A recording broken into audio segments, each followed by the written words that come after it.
ছবি পেয়েছিস এখনও?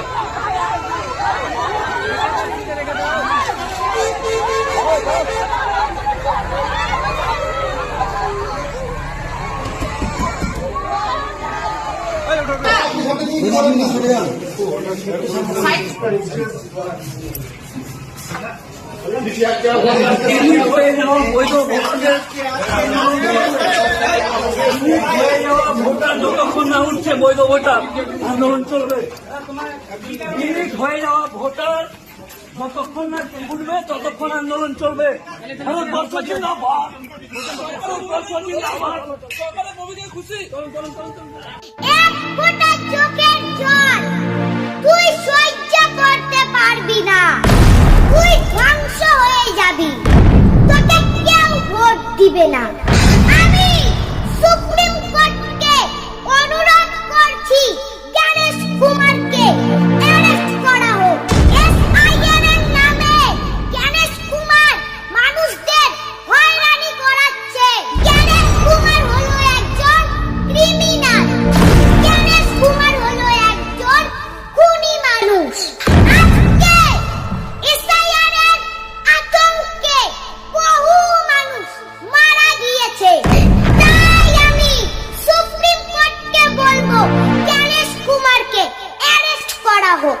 আজকে আতঙ্কে যেই মানুষগুলা মারা গিয়েছে তার আসল খুনি হলো গণেশ কুমার।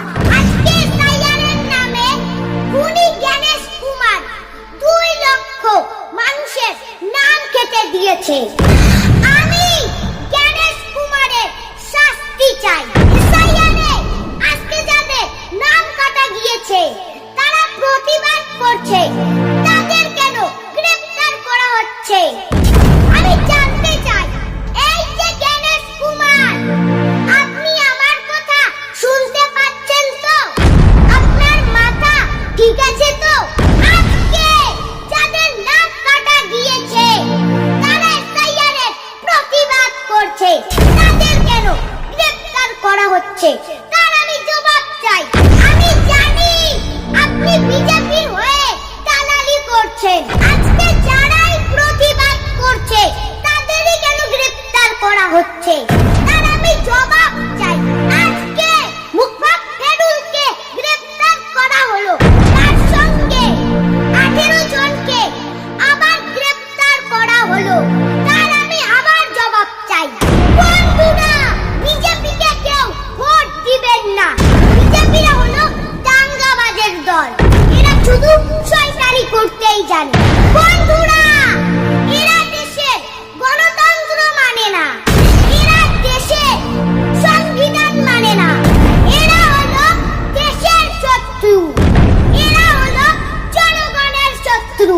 বন্ধুরা, এরা দেশের গণতন্ত্র মানে না, এরা দেশের সংবিধান মানে না। আজকে ভিডিওতে দেখুন, এই যে দেখুন নির্দোষ মানুষদেরকে কিভাবে গ্রেফতার করা হচ্ছে, তার আমি জবাব চাই।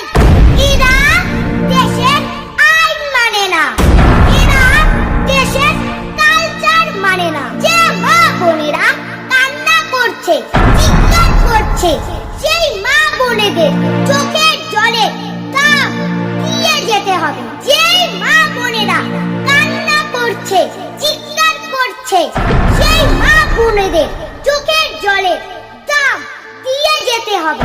বন্ধুরা, একটা কথা মনে রাখবেন, বিজেপিরা ক্ষমতায় এলে আমাদের শান্তিতে থাকতে দিবে না। এরা হলো দাঙ্গাবাজের দল, এরা হিন্দু মুসলমানের দাঙ্গা লাগানোর চেষ্টা করে। এই মিথ্যাবাদীর দল, তোদের 3000 টাকার লক্ষ্মীর ভান্ডার আমাদের লাগবে না। মমতা ব্যানার্জি যদি চায় আমাদের এখনই 10,000 টাকা করে দিতে পারে। 10,000 টাকা। মমতা ব্যানার্জি যাই বলেন তাই করেন। মমতা ব্যানার্জি কোনোদিন মিথ্যা কথা বলেননি। জয় শ্রীরাম, জয় বাংলা। এবার আবার 26-এর ভোটে তৃণমূল সরকার গঠন হচ্ছে। বলছি গণেশ কুমারকে, তুই যতই নাম কাট কোনোদিন ভোটে জিততে পারবি না। জয় শ্রীরাম।